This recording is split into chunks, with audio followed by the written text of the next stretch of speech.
Buenos días, chicos. Eh, a lo largo del periodo hemos venido viendo la evolución humana y la idea es dirigir todo ese proceso evolutivo a lo que es la historia de América.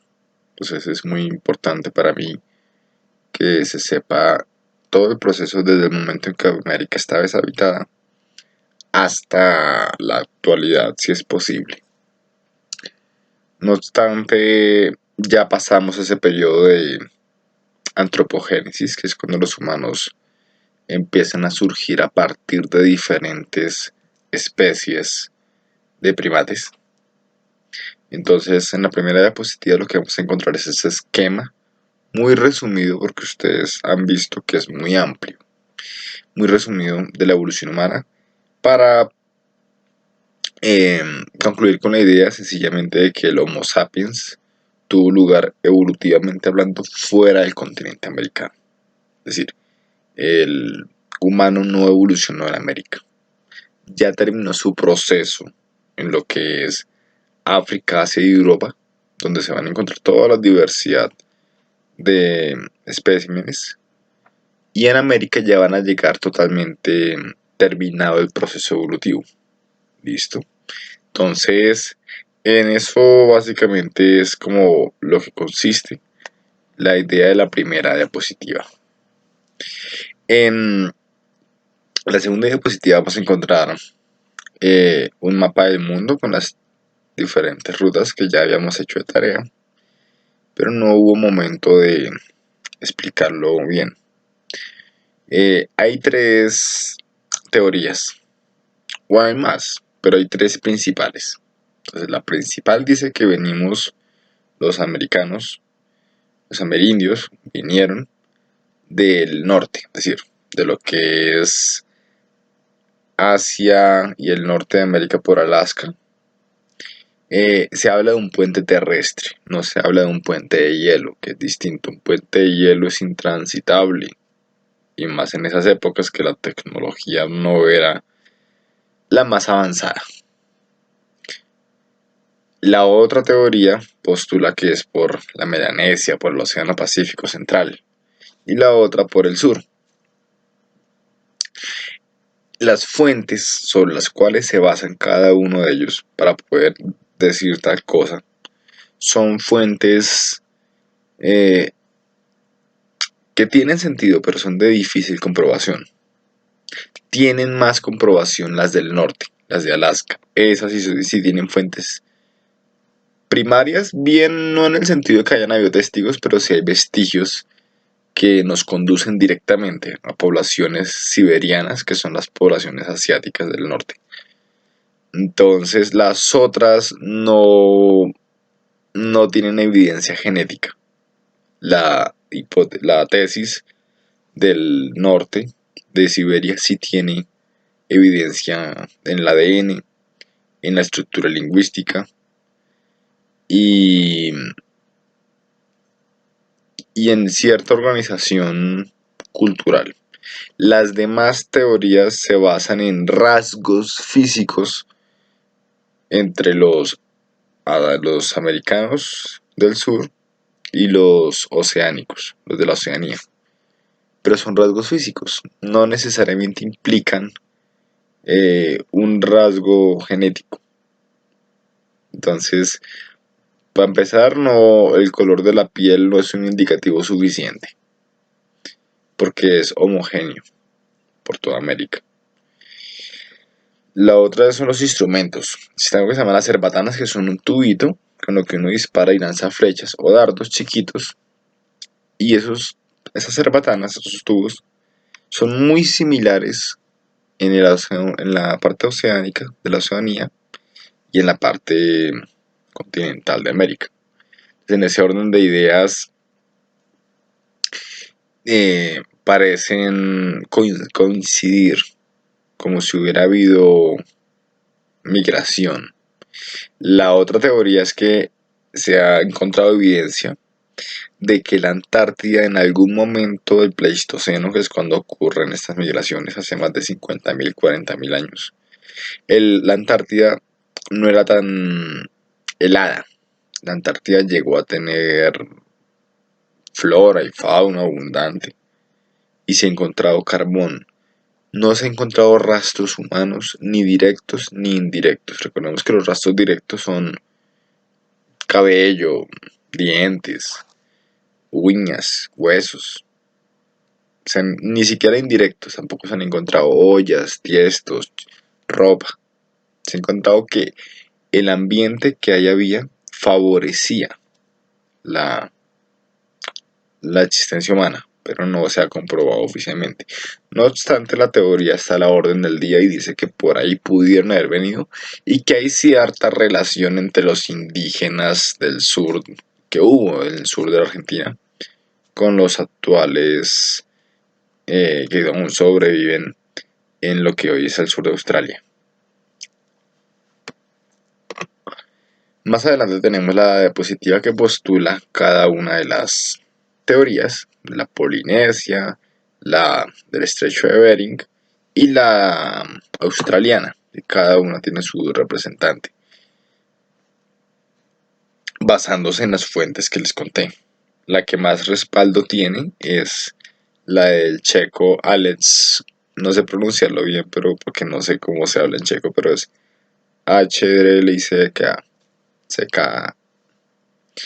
Esa es la que más respaldo tiene que les haya contado el ADN mitocondrial, de la estructura lingüística y otros rasgos culturales.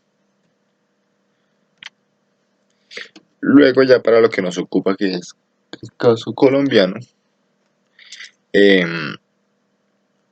tenemos que Colombia se vio poblada por diferentes hordas.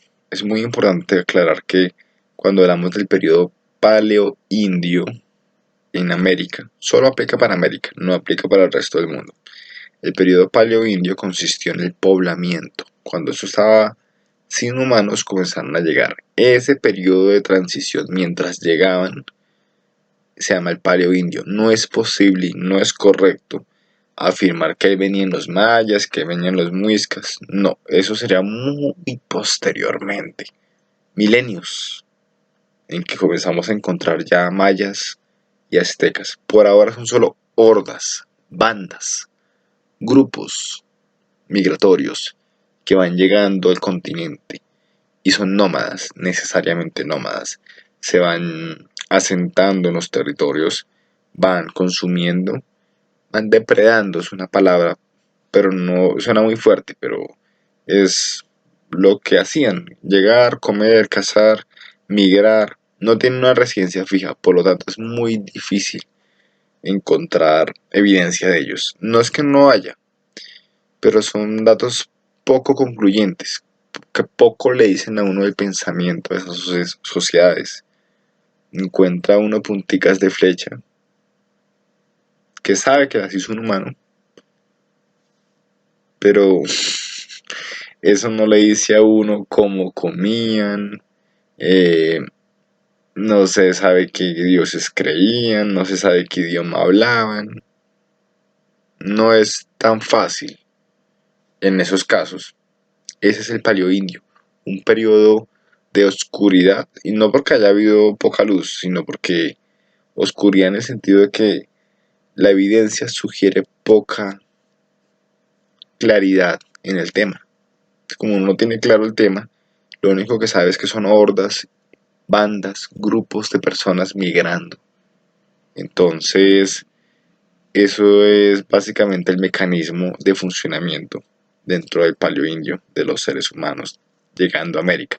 No son mayas, no son aztecas, no son incas, son grupos asiáticos necesariamente. Aunque las teorías anteriores no están totalmente descartadas, simplemente tiene mayor evidencia la del estrecho de Bering. Eso no quiere decir que la teoría australiana esté totalmente obsoleta. Es posible que encontremos un hueso que nos lo confirme en el futuro, pero por ahora la que más sustento tiene es la de Bering. La de la Oceanía Central tiene sentido, tiene bastantes inferencias, pero no hay suficiente respaldo genético. Hay respaldo fenotípico de cómo los rasgos parecen coincidir, pero no es lo suficientemente concluyente. Es como yo decir que en el salón, porque dos estudiantes tienen un parecido, decir que son hermanos. No. El hecho de que las personas tengan los ojos verdes en el colegio no quiere decir que sean hermanos. Pues tienen los ojos verdes, deben tener un antepasado muy común, pero que no necesariamente los hace familiares tan cercanos. Entonces les decía que en el caso colombiano, el paleoindio colombiano, el poblamiento de Colombia, viene necesariamente del norte, o sea, del norte del Istmo de Panamá, porque pues de allá venían muchas hordas que venían del estrecho de Bering, pero fue muy lento el proceso. Aquí los huesos más antiguos están en Zipaquirá, se llama el yacimiento, se llama el Aura. No quiere decir que las personas que ahí vivieron hace 12.000 años se llamaron Abras. Su nombre se puso posteriormente porque no sabía qué nombre ponerles y pues se les puso el nombre donde se encontraron los restos. Entonces, ese periodo paleoindio colombiano, tenemos fuertes migraciones de hordas del norte. Muy posteriormente, y lo más probable es que esas hordas no hayan ingresado necesariamente a todo el territorio colombiano, sino que se hayan ido bordeando la costa del Pacífico y hayan rodeado la selva amazónica y después hayan vuelto de la selva amazónica hacia las cordilleras. Entonces, ya cuando hacen ese tránsito, ya esas personas tienen una cultura distinta a la que todavía pervive o ha pervivido de los que llegaron de Bering. Entonces por eso encontramos en el gráfico hordas que parecen venir del Amazonas, pero son las mismas que llegaron del norte, solo que con una diferencia temporal. Del norte seguirán y seguirán llegando. O sea, ese proceso no se va a detener tan rápido. El paleoindio es un proceso que no ocurre en 1000 años, sino que ocurre con el paso de los milenios. Entonces, de tal modo que las hordas, los grupos, las bandas que llegan del norte del Amazonas son más antiguas que las que siguen llegando del norte.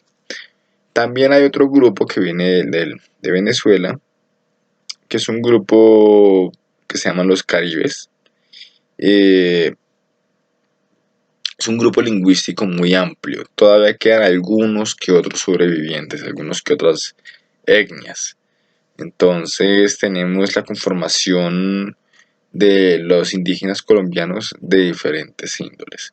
Del norte seguirán llegando muy posteriormente, incluso hasta el año 1000 después de Cristo, seguirán llegando hordas, pero ya no vendrán esas hordas necesariamente de Siberia, sino ya serán aztecas, ya serán una tribu que son los chichas que vendrán de Nicaragua y Guatemala, pero eso lo veremos en otro apartado.